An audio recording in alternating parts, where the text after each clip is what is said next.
The beep of the heart monitor was the metronome of my world. Each soft, rhythmic pulse was a tiny victory, a proof that my daughter, Ilara, was still fighting. The tubes, the wires, the pale, almost translucent skin of her face. It was a nightmare painted in the sterile white and cold steel of the ICU. Pneumonia. It had come on like a thief in the night, escalating from a bad cough to septic shock in a matter of hours.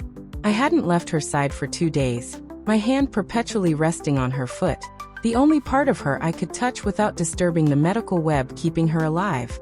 Her husband, Julian, had been in and out. Pressures of the new merger, he'd said, his voice a practiced blend of concern and weary importance. I'll be on my phone the whole time.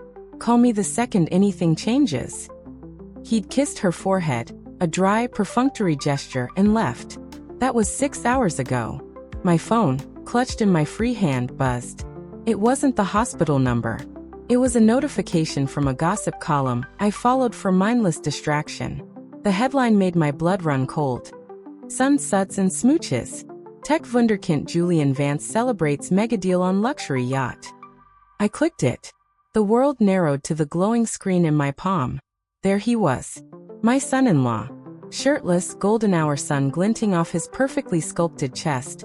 A bottle of Dom Perignon in one hand. And in the other, he was pulling close a woman who was decidedly not my unconscious daughter. She was young, blonde, laughing as he kissed her neck. The timestamp on the post was 1 hour ago. 1 hour. 60 minutes. While his wife's lungs fought to fill with air, his were filled with laughter and champagne bubbles. A coldness, sharper and more focused than any grief, settled in my chest. The anxious, terrified mother was shoved aside. In her place stood something else. Something ancient and vengeful. I looked at Ilara, at the steady, artificial beat on the monitor. I'm so sorry, my love. I whispered, my voice steady now, devoid of tears. But he's going to pay for this. I promise you. The first call wasn't to a lawyer. It was to an old friend, Ben. A man who operated in the shadows of the digital world. The kind of person you called when you needed things that weren't strictly legal. I'd once saved his daughter from a bad situation. He'd always said he owed me a dragon slaying. Ben, I said, my voice low and calm. I need a ghost. I need you to drain a bank account. And I need you to make sure the transaction is untraceable, but the source is blindingly obvious. I gave him the details. Julian's private offshore account. The one he thought no one knew about. The one he'd foolishly bragged about to Ilara when he was drunk on his own cleverness. The one she, in turn, had confided in me about. Worried it was for a mistress. It turned out she was right. How much? Ben asked, his fingers already clacking on a keyboard miles away. All of it, I said, my eyes fixed on Julian's smiling face on my phone. Leave him with $47.12. It was the exact amount he'd spent on a pathetic bunch of gas station flowers for Ilara on her last birthday. And where shall I send this charitable donation? Ben asked. The Seattle Children's Hospital ICU ward. I said without hesitation. Sush. Designated for equipment and family care. Consider it done. The login trail will lead right back to his own company's server. His IT guy will find the evidence that. Next, I called Martin, the lead counsel for Julian's venture capital firm. I put on my best panic mother voice, layered with a tremor of betrayal. Martin, it's Lydia, Ilara's mother. I choked out. I don't know what to do. I just saw these awful photos of Julian on a yacht with some woman. While Ilara is. I let a sob break through. He mentioned something about the merger being finalized today, but this is just monstrous. How can he be celebrating when his wife is? Martin was silent for a moment, then his voice turned to ice.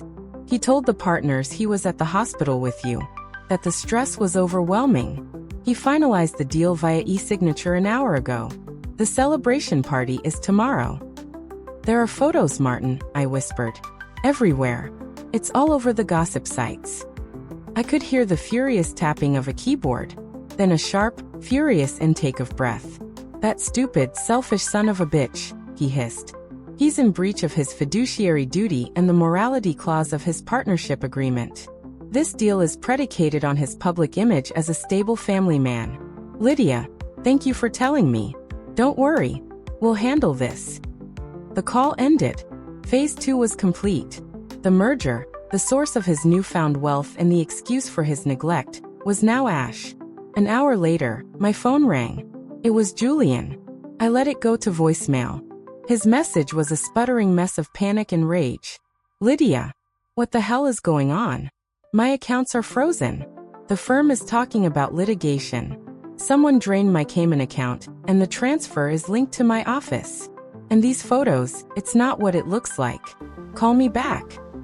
I deleted the message. The final act was the most personal. I scrolled through my phone and found the number for the woman in the photo. Her name was Isabella. A little digging through Alara's phone, her password was always our old house number, revealed she was an intern at Julian's firm. Young, ambitious, and clearly unaware of the viper's nest she was playing in. I texted her from an encrypted messaging app. Isabella? This is Julian's wife, Alara. I'm sure you've seen the news. Don't worry, I'm filing for divorce immediately. I just wanted to thank you, honestly. You freed me. As a token of my gratitude, I thought you should know a few things. The prenup he had me sign is ironclad, but it has a powerful infidelity clause. Since he's been proven publicly unfaithful, he gets nothing. Nothing. Which is why he just called me from a panic room, screaming that he's broke, that his career is over, and that this is all your fault for being so public. He said you ruined him. I know he'll try to blame you. I just wanted you to be prepared. Good luck. I attached a screenshot of his frantic, unhinged voicemail to me. I could almost hear the explosion from here. A woman like Isabella wasn't in it for love.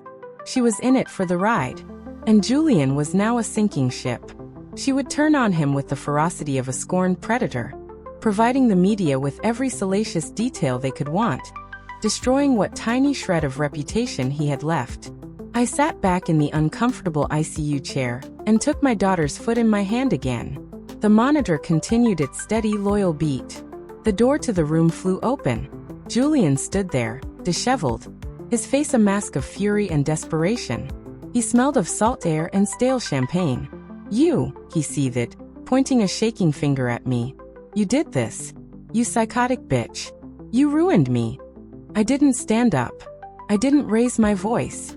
I simply looked at him, my gaze as cold and flat as a frozen lake. No, Julian, I said quietly, my words dripping like poison. You did this. You chose to celebrate while your wife fought for her life. I just made sure the venue for your celebration was appropriate. He stared confused.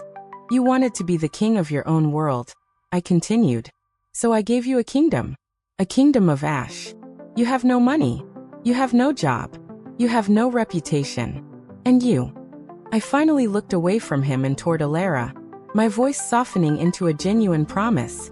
We'll never have my daughter again. The divorce papers will be delivered to the homeless shelter. Now get out of her room before I call security and have you arrested for trespassing, and tell them you're the reason she's in here.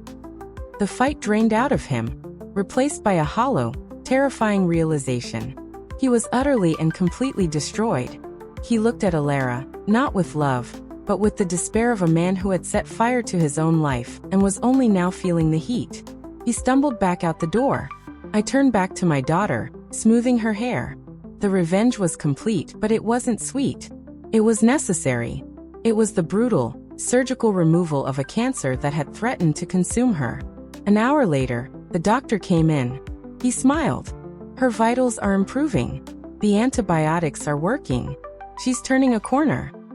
I squeezed her hand, and for the first time in days, I let myself cry tears of relief instead of fear. The war wasn't over, but the most dangerous battle had been won. Her physical healing could now begin, and I had ensured that when she woke up, the world waiting for her would be free of the parasite that had almost cost her everything.